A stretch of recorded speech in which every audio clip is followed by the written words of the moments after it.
Welcome to the Working Genius podcast, where we discuss anything and everything related to the 6 types of working genius and how it impacts your work and your life.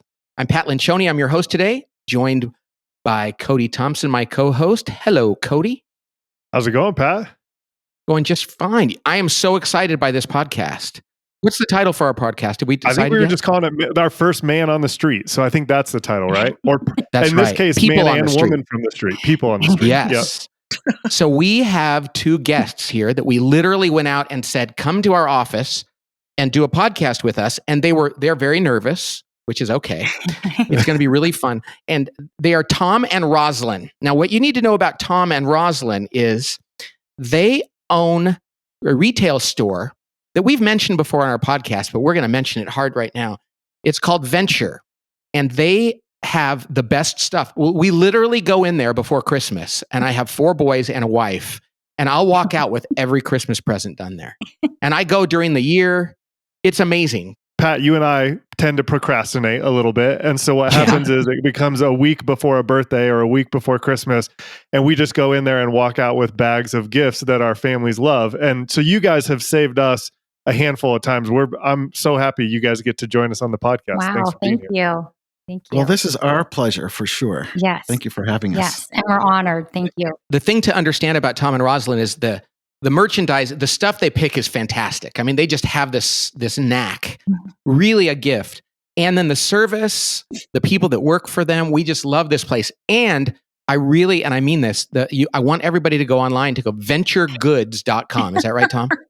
That's it. That'll work. Venturegoods.com. You are going to love it. They have the best stuff. And I would love it if they said, oh my gosh, Pat, all these people went to our website and bought stuff for people, because it is my favorite store in the whole world.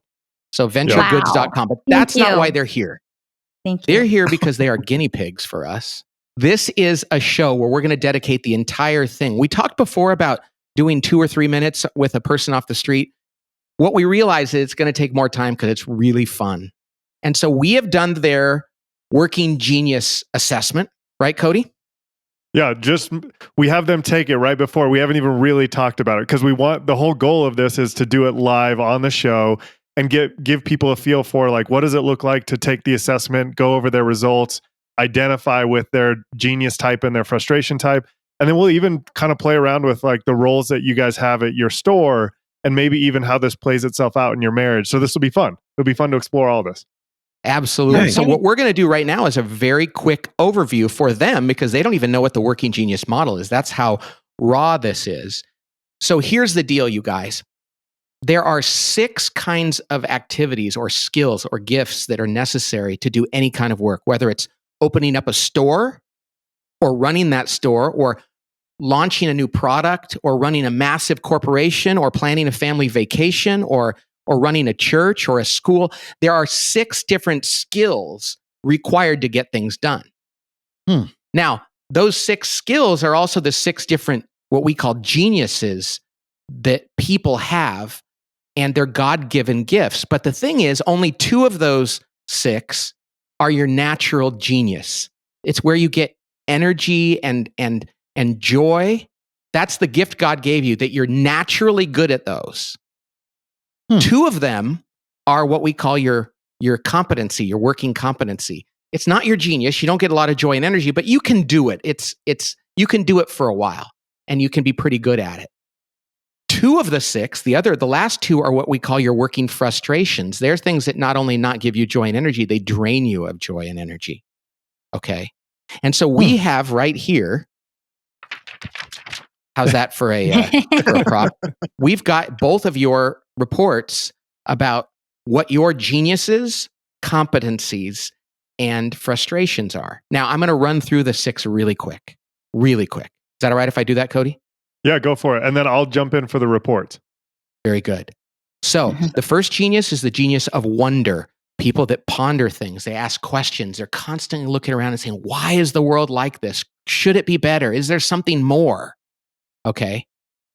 The second one is the genius of invention. They're the person that says, okay, I'm going to solve that problem. You asked a question. I'm going to figure it out. I'm going to come up with a new way of thinking or a new way of doing something. That's the genius of invention. Okay. Mhm. Now, both of you have wonder and invention in your geniuses separately. We're going to talk about that in a bit. The next genius is the genius of discernment. That's people that have good gut feel. They just have good judgment. They see patterns, and they just always seem to have a really good innate intuitive sense of what the right thing is. The next genius is the genius of galvanizing. These are people that like to rally people and motivate people and get people to do things, even if the people don't necessarily want to. They can push them and inspire them to act. And that's the genius of galvanizing. Both of you have that in your working frustrations, and we'll talk about that in a second. We talked about it a little bit before. The next genius is the genius of enablement, and that's a good thing. Enablement is when somebody comes to you and says, I need help. People with this genius say, I'm ready to help you. What do you need? Some people don't have that. I don't have it. I like to say, well, I'll help you in the way I'm good at, but I just don't know how to come alongside and give you what you need because that's just not something that's easy for me. Sometimes I still have to do it, but it's not a genius. And finally, the last genius is the genius of tenacity. These are people that like to get things done, to see things through, to make sure things are finished, and to just keep pushing forward until the job is done, it's done well, and to the right specification. Okay, so this forms widget: wonder, invention, discernment, galvanizing, enablement, and tenacity. We actually didn't do that on purpose until we got to the E. And when we figured out enablement was the right word, we were like, we're going to find a T to make it widget because we're not going to make it widger or widgem or something like that. But so these are the 6 types of working genius. That's the overview I'm going to do for you. Now we're going to take you through your results and we're going to see what we learn. Okay. Oh no, I'm scared. Okay. You're scared. Yeah. Right out of the gate, before I look at your guys' results, as Pat went through that, did you already start to identify like, oh yeah, there's at least one I knew that sounds a lot like me. Did that ring true for you? For sure. Yes. And I think Rosylyn has like 5 of them. So I've got 1. No. So we make a good team between us. No, I think Well, this will be fun because we'll talk about, it's going to play out in probably the way I want to hear some stories about how you guys launched your store. And then we'll even talk about like the ways that you guys pushed each other to do this. So let me start with Tom. I just want to let you guys know you should not be married based on your score. No, of course not. That's not what this is about. There's no types that are, this is going to help us work through that. So if you're scared, like, what are our results? Oh, no. Sorry. Oh no. Well, and keep in mind as we go through this, like Pat said, it's about the type of work that gives you energy and joy. You guys have done launched a store. You've probably worked in your areas of frustration because you had to. And so it's not about what you're required to do at your job or in your homes. It's actually what the things that give you most energy and joy. So as we go through that, let me take a look at Tom's report. So Tom, the thing that you scored, the 2 categories that became working geniuses for you on the report are tenacity. So as Pat described, like, hey, are you the type of person that loves to accomplish things, checks things off a list, get things done? Does that resonate with you pretty well? For sure. Yeah. Okay. And as that relates to opening up the store, the background is that my company that I was at got sold and moved to Michigan. And we weren't ready to move to Michigan. And it took me a while. I looked for other positions, but we wanted to stay here. So we decided to kind of do what I knew how to do, which is apparel. That's always been in my background. So we opened up Venture. That's Saw awesome. a great opportunity, so jumped at it. It speaks to the second genius, which found its way into your genius category, which is the genius of invention. So when you were faced with, I don't know what's next, you loved coming up with probably the idea for Venture. Does that something that resonates with you? Do you like the idea of like, oh, there's a problem, I want to figure out how to solve it? Absolutely. Yeah. Just even, coming up with a name and the concept and putting together a kind of a sell package so I could describe what this idea was to potential landlords. Just kind of figuring out a way to capture their imagination around what I had in my mind and going out and finding those people to kind of persuade them to come along on board and sign us up for a space. I have to say this, if you go into the store, it's so clear that you're an inventor because the mix of goods there is not like any other store I've ever been to. You didn't say like, I'm going to go look at a store and I'm going to replicate that. It's very clear that you said, I have a vision and this is what I'm going to do. Like, tell us a little bit about what you carry in the store. I'm a marketing major. consumer behavior has always been a part of my background. I was for 13 years at Levi's doing a lot of marketing. And what I've really learned through that is you've got to be really focused on your customer and kind of inspire them to engage with your store, right? And buy. And so, we are local neighbors. We can walk from your office here either to the store or to our home. And we know this community well. And so we really wanted to give them what they wanted. Yeah. And what we like, because we are the customer too. We kind of, when we opened the store, like Tom, I want to just scoot back a little bit. When he got laid off at the company he was talking about, we had 2 elementary school boys and he wanted to open the store. And I'm like, are you kidding me? I want you to get a job, not open a store. And so that's like the craziest thing in the world. And so we had to really talk about that and pray about it. And it really was like jumping off a cliff to do it. Like every moment to even signing the lease, like sitting outside of the parking lot going, are you sure we want to do this? Like, this is really scary because it was a 5-year lease. So, wow. And then when we did open the store, Tom was really creative. He had he wanted to say the name, but he didn't just put venture. He just put a V out one day and then the E, and it's slowly coming soon. And so each couple days we revealed a letter so people would know what was coming. See, that's great. That's so novel. Really? Well, it was kind of a fun way to get people curious about the space and what was coming. Yeah. Well, and let me ask you this. So we're doing Tom's geniuses on his report, but I actually kind of want to switch to Rosylyn, because in that moment, Rosylyn, I'm going to your frustration. So something that came up as a frustration for you was invention. So in that moment where if you were to have switched roles and it was on you to have to come up with the idea for what is next, that would have been terribly draining and probably super intimidating for you. Is that right? Yes, I wouldn't even go there to start something out of nothing when we were going to have nothing and no income. And he's like, I had this idea. And I'm like, this is the wrong time to have this idea. And he's like, no, but I really want to do this. And I'm like, oh, he's really excited about this. And he's a only child. He had 2 sisters that came along later, but he's always been this little kid that would go around, and he came up with a calendar and just tried to sell it to his neighbors. He's always had these ideas.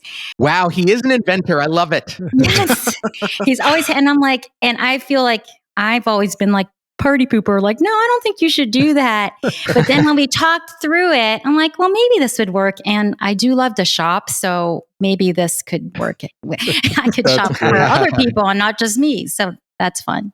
I love what you said when you said, if you don't have invention, your solution to that was, no, you just need to go get a job. Let's not create something new. Let's just go get a job. I love that. So let me do your working geniuses then. So we have Tom as an IT, and I know I'm jumping around. I think this is probably an easier way because there's 6 letters. Pat, what do you think? Yeah, I think this is great. Matt, who's our engineer, we're working on this project where we're trying to name each of the pairings. And for whatever it's worth, right now, we call it the methodical designer is the IT. Like, they're good at design and figuring out new things, but they're pretty methodical. They're pretty processed. Like, they know it's really going to work. So that's Tom as our methodical designer and inventor. How? Does that sound like IT? Yes.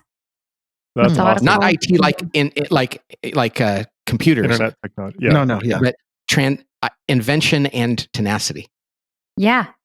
Yeah. Okay, so Rosylyn, your 2 working geniuses on your side, you actually share one, which is tenacity. Both of you love pushing projects through to completion. Is that, as we described, that resonates with you? Mm-hmm. You get joy and energy from that? Absolutely, for sure. So as a couple, you probably have no to-do lists that are not done. It just feels like you guys actually check everything off there. You follow through. There's always a million things to do, for sure. There's always a to-do list that's always a constant to-do list, but I'm the type of person that writes things that I did do so I could check it off to show that I did it. That is a Hallmark T. My wife is a T. So because she gets satisfaction from it, even if she's already done it, she'll draw it on the to-do list and check it off so that she can get that little endorphin hit for putting the check mark next to it. So that's great. And by the way, I should say I have no T. Either does Cody.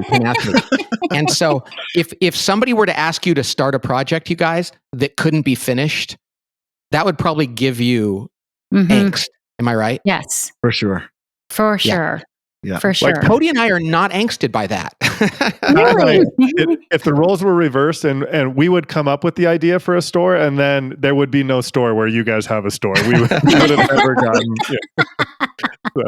Okay, so Rosylyn, you're a T, similar, and then the other genius that came up for you is the wonder, the genius of wonder. So you're sort of asking the questions and nuancing and kind of looking at the environment and saying, like, is there something we could be doing? Is there more potential here? Does that resonate with you? Your head is in the clouds. Kind of, you like to sit and ponder big things. Is that right? Yes. And it's funny because I graduated journalism and my first job was NBC News in Cleveland.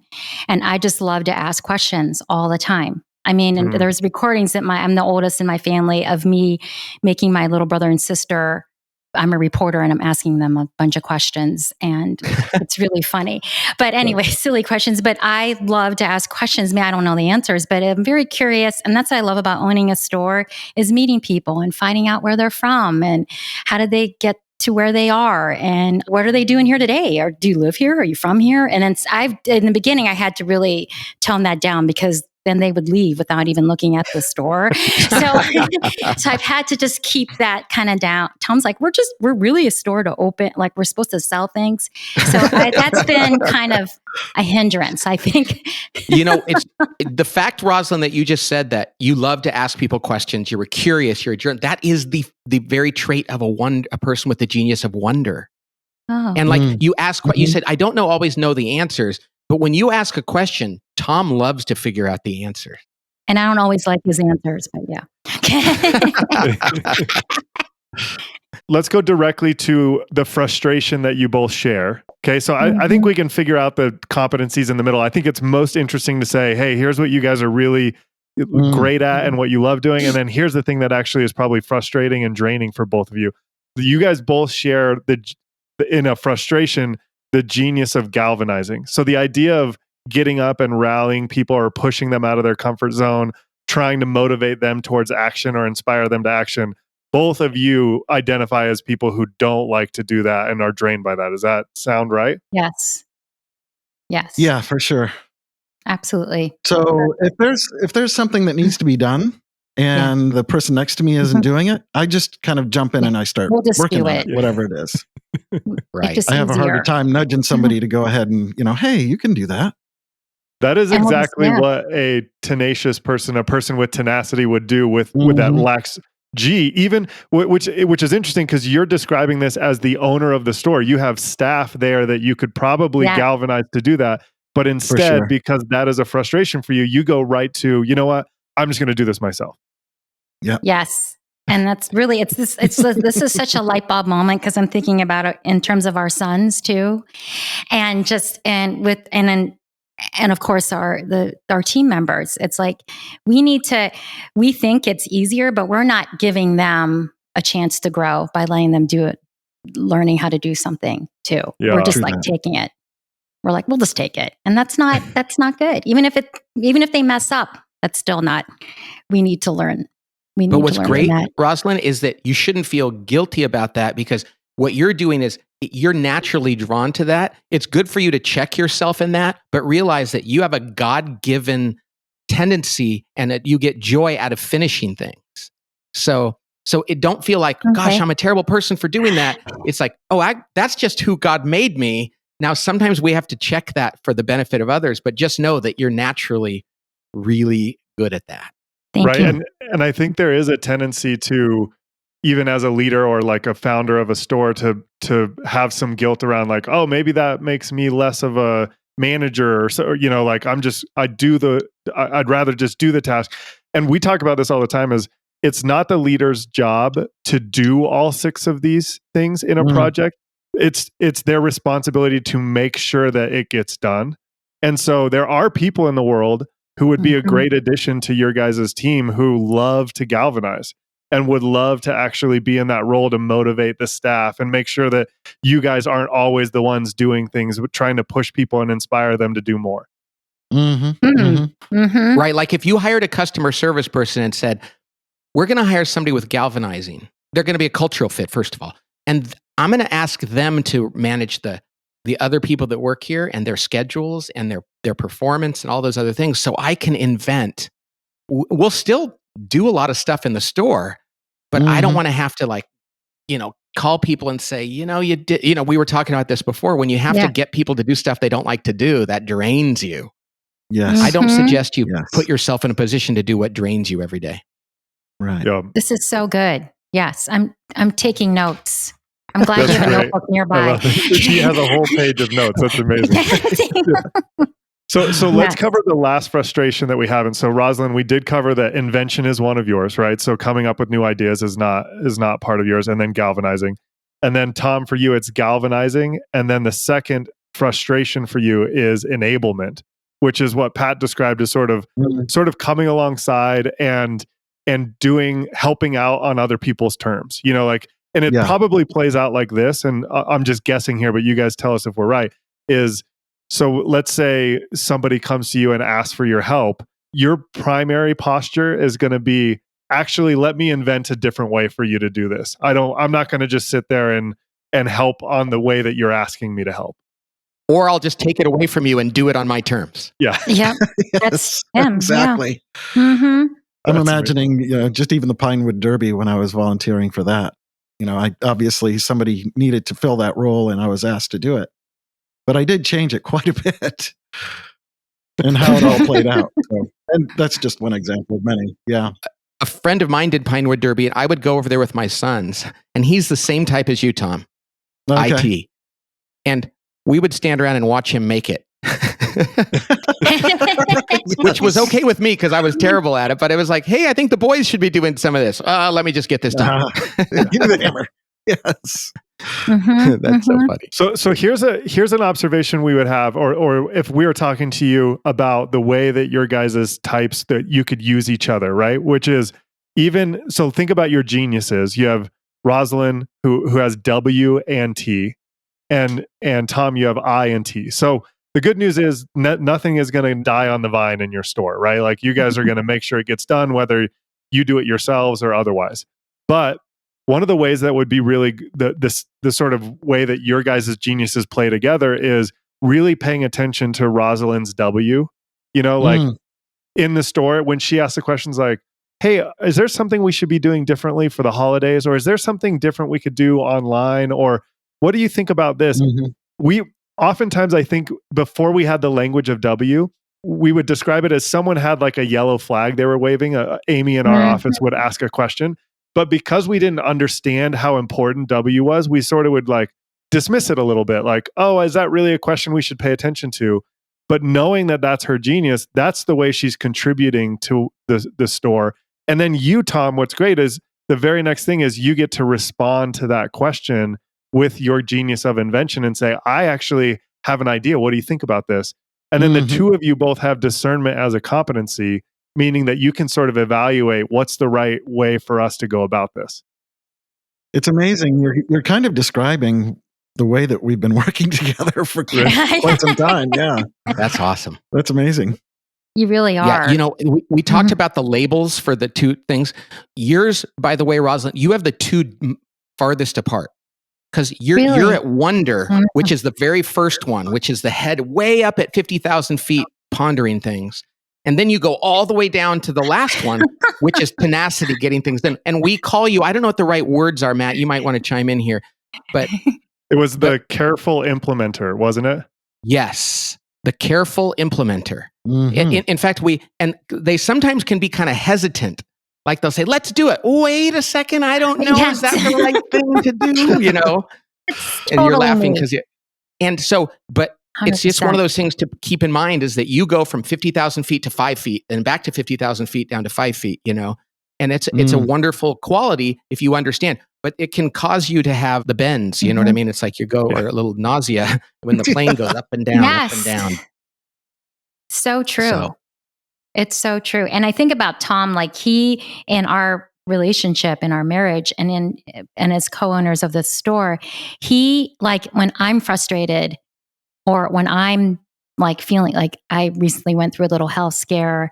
And then I'm also doing other things as a mom. Obviously, you've got a lot going on as a mom. And I'm also in a Bible study and I'm leading that. And I'm also in a mom's prayer group. And so it's just a lot going on. I used to volunteer a lot in the community, but I had to let go. So Tom, instead of like, I'm going to take this from you.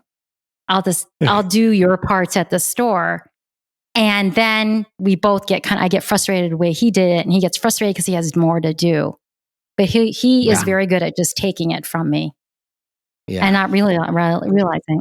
Isn't that funny that most of the marriage struggles we have, my wife and I have no tea, either of us. You've met Laura. She's been in the store many times. Yeah. Neither of us have tenacity. So we've had the power shut off at our house because we didn't pay the bill. Really? That's never happened to you guys. Really? No. You just got solar power too, so it never happened. Yeah, exactly. So, but the point is, so when I look at my wife and I, like, we struggle sometimes because neither of us likes to do those things, and poor Laura, she has to do more of it. But in your guys, like you said, Tom just takes it and says, "I'll just do this for you." Well, Laura and I are terrible at that. We're like, I'm going to invent something, or she's going to wonder and invent something. And so so often in a relationship, the thing that causes the issue is your working genius. It's not your intentions. And so I love hearing this about you're like, he did it his way. Yeah, he's an IT. He's going to say, you have a problem. I'm going to figure out a better way to do it, and I'll just get it done for you. Yep. Yes. And that's called love. Yes. Yes. Love you, honey. Love you, dude. One of the things that we think is one of the best implications or like the results of doing working genius and understanding is like it prevents us from having unnecessary guilt around the things that we're not good at. So it's okay to say, hey, you know what? We're not the best at, Rosylyn, for you, invention. That's okay. You're not wired that way. You can lean on Tom in a way that is completely gives him joy and energy and fills him up. And then it also allows us to avoid unnecessary judgment of others. And so maybe you have an employee that doesn't have tenacity and both of you have a high value on tenacity. It can come across as that person is lazy, or maybe they're a slacker. And really it is that they are naturally wired to do other things well and not to be great at finishing things. And so I think as you guys are viewing your relationship, your marriage, your store, your staff, it has some great implications for the way to look at, hey, you guys are great at a number of things and we should celebrate that, and then not feel unnecessary guilt about the things that we aren't naturally wired to do. And that doesn't mean that employee you got to keep them, because you might need them to do that. But what it does is it allows you to just look at it objectively and say, hey, I noticed that you don't have this. We really need somebody with this. And this isn't going to be the right job for you because I'm going to ask you to do things outside of your genius a lot. And I don't think that's going to be fun for you. Now, I would say one of the things I would do is I would make sure that somebody in my store, in your business, had galvanizing. You guys will be like, oh, that's so great. Yep. Yeah. You don't have to be that person. Yeah. Yes. Yes. So if you are that person, come to venture. I'm curious, just to wrap this up, like, of the things that we talked about, what was like one aha that you guys had? Like, oh, was it a personal, professional, anything that you guys, as we walk through it, like, this actually made a more of an impression for me? Do you have an answer, Rosylyn? I was going to say just what Cody and Pat just said. I was like, can you repeat that? Because I want to take notes. I think we try to be all those things as business owners, because we're at, the buck stops here. Like, at the end of the day, we're in charge of paying the bills, taking care of our family. And we're like, and especially during the shutdown, became super real, but that we can't do it all. That was very, that was very like, wow, we can't. And we can't expect people who don't have that as their strength to be just like me or Tom. So that was really like, wow, I need to just marinate that and process that for a little while. And that was great. Yeah, this is a fantastic infomercial for your assessment, because it really is amazing how much it rings true for me, looking at what Rosylyn's strengths are for her too. So a light bulb moment for me, golly, I always assume that people are, teammates and other folks in the world are kind of in the same mindset as me.